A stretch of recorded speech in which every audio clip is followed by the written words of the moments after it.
To start the day off, I like to have coffee. This is my favorite way to make it. It's between this and the French press. And this pumpkin spice creamer by Silk is actually really good. And if you haven't tried it, you guys should really go try it before the season is over. I highly recommend it. For breakfast, I kept it really real. I have a smoothie every single morning. No joke, the same one. For the base, I use this peaches, mango, strawberries, and pineapple blend I found at Costco.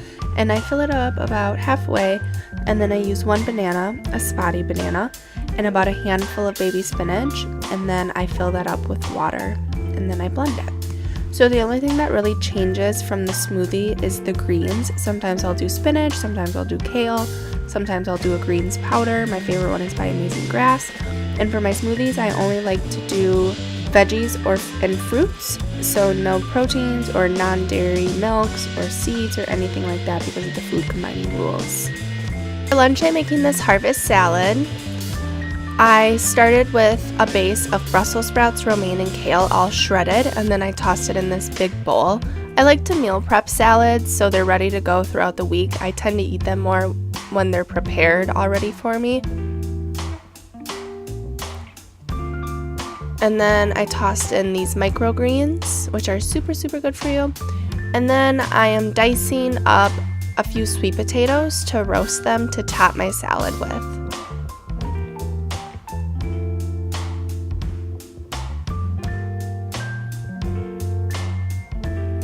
You're going to transfer them to a lined baking tray. I'm using this reusable silicone mat from Amazon and then topping it with some melted coconut oil. And then I'm going in with this pepper and salt mix, which is really cool. I found it at Marshall's. And then I didn't show you, but I'm going in with some garlic powder. So mix it up until it's well incorporated, and then we're going to stick it in the oven for about 20-25 minutes at 375 degrees. And then you're going to top your base with your sweet potatoes, and I'm putting walnuts, sunflower seeds, and cranberries. And for the dressing, I just did balsamic vinegar and olive oil. You could use whatever, but that's just my favorite. For dinner, I made a veggie pot roast. To start, I took these Sunburst blend potatoes, which is a blend of red and golden potatoes, and then a pound of baby carrots, and I tossed it in the base of the crock pot. Now I'm cutting up one white onion to also add to the veggies. And then stir it up as best as you can. Now I'm going in with these Not Beef cubes, which is just vegan beef broth. Very good. I'm putting 2 of those in this mason jar and then adding some boiling hot water.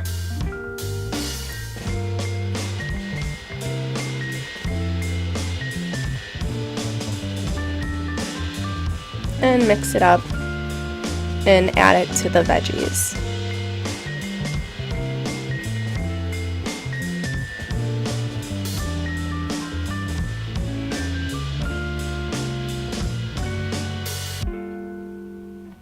Now I'm going to season it, so I'm going in with some garlic powder, lots of garlic, love garlic, some crushed rosemary,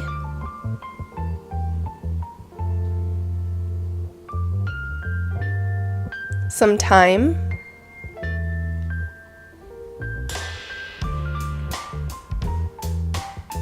ground black pepper, and some salt.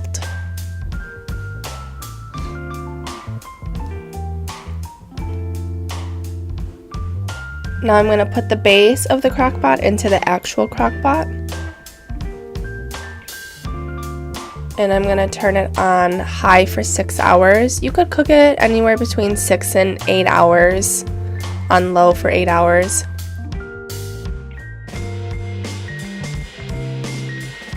About 5 hours in, I'm going to stir it and add some fresh herbs. I'm using this poultry blend, and I'm just going to tear it apart and stick it in there.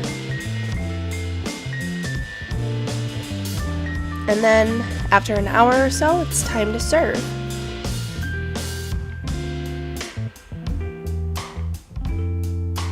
I like to get a lot of broth with my veggies, so I have some to dip them in, and also for my bread. So I like to serve this with some slices of sourdough, buttered. My grandma used to make pot roast all the time when I was a kid, so I love recreating her recipes, but vegan. And that's it, super easy and delicious. So for dessert, I made these super cute monster Oreo truffles. What you're gonna need is a package of Oreos and a thing of vegan cream cheese. You're gonna start by taking your Oreos and transferring them into a plastic bag to get crushed up really finely. Or I found you can stick them in the blender, which works just as great, if not better. So crush them up and then transfer it to a bowl. So it should look like this, like a fine powder almost. Then you're gonna add all of your cream cheese, which I believe was 8 ounces. And mix it until it's well incorporated. And of course I have to make a mess. Now you're gonna start making little Oreo balls and put them on a lined baking tray and stick them in the fridge for about an hour to harden. Now you're gonna melt your chocolate chips to coat your Oreo balls and start coating them, and at this time you're going to want to put your monster eyeballs on so they harden into the chocolate, which you'll see I forgot to do, and then put them back in the fridge for about an hour. So then you'll see here it's like a hard coating around the Oreo ball, which makes it super delicious to bite into the soft center with the crunchy outside. And that's it. It's super easy and super delicious, and I highly recommend making these for the Halloween time.